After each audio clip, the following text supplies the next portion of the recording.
কালো ধোঁয়ায় সড়ক অন্ধকার করে ছুটে চলছে বাস। নষ্ট সিগন্যাল লাইট, ভাঙা গ্লাস আর চাকার অবস্থাও নাজুক। মরিচায় আচ্ছাদিত জোড়াতালি দেয়া বডিও খসে পড়ার উপক্রম।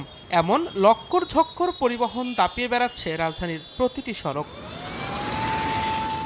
অথচ গত বছর অক্টোবরে ৬ মাস সময় বেঁধে দিয়ে ফিটনেসবিহীন যানবাহন বন্ধের ঘোষণা দেয় সরকার। তবুও সড়ক দাপিয়ে বেড়াচ্ছে ফিটনেসবিহীন গণপরিবহন। বেশিরভাগ আছে গ্লাস ভাঙা থাকে, বৃষ্টির কারণে মনে করেন মানুষ বসতে পারে না। অনেক সময় তাদের ফ্যান নষ্ট থাকে, মানে অনেক কষ্ট হয় আর কি। অনেক সময় লাইটও অফ থাকে গাড়ির। বাসের যে বডি ফিটনেস এগুলার নামকরণে আছে, কিন্তু কাজে আমার মনে হয় না কিছু আছে বলি।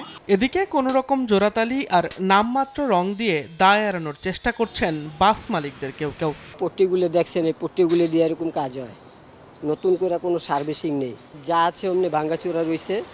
এই জোড়াতালি তো ছুটে যাবে।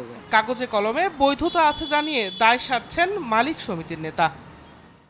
মেয়াদোত্তীর্ণ গাড়ি যদি থেকে থাকে সেটা করবে, তো আমাদের জানা মতে সেটা খুব একটা বেশি নেই। অনেক বাস আছে আপনার যে আনফিট আপনার কাছে মনে হবে, কিন্তু এটা রিপেয়ার বা মেনটেন্যান্সের কারণে এরা এমন হয়ে আছে, কিন্তু এটা কিন্তু ফিটনেস আছে। এমন দুর্দশার জন্য পরিবহন মালিক শ্রমিক সংগঠনগুলোকে দায়ী করছেন নগর পরিকল্পনাবিদ।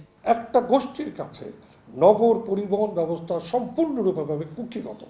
তারা ফিটনেসবিহীন গাড়ি সরাবে না, তারা এই গাড়িগুলো রিপ্লেসমেন্টের সকল উদ্যোগ ভেস্তে ফেলবে।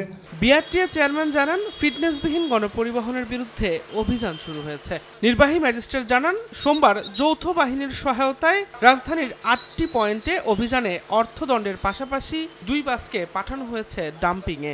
মোট ১৬টি মামলা হয়েছে এবং মোট জরিমানার পরিমাণ হচ্ছে ৩৭,৫০০ টাকা এবং আমরা প্রায় ২০টি বাস থেকে হাইড্রোলিক হর্ন খুলেছি।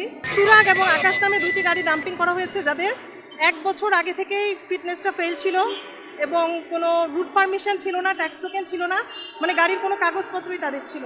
প্রত্যেক মালিক আশা করি জানে যে এই ঘটনা সরকার এইরকম একটা সিদ্ধান্ত নিয়েছে, ফলে এই সিদ্ধান্ত বাইরে যাওয়ার প্রথমত কোনো সুযোগ নেই। এই ধরনের গাড়ি তাদের চোখে তাদের ডিউটি পালন করার সময় যখনই চোখে পড়বে তারা এগুলো ডাম্পিংয়ে পাঠিয়ে দেবে। এই ব্যাপারে কোনো ছাড় নেই। এত সিদ্ধান্ত আর একের পর এক প্রকল্প পরিকল্পনার পরও অমীমাংসিত যাত্রী সেবার মান। রাজধানীবাসীর প্রশ্ন, গণপরিবহনের জনভোগান্তি থেকে মুক্তি মিলবে কবে? দিন মোহাম্মদ সাব্বির, সময় সংবাদ, ঢাকা।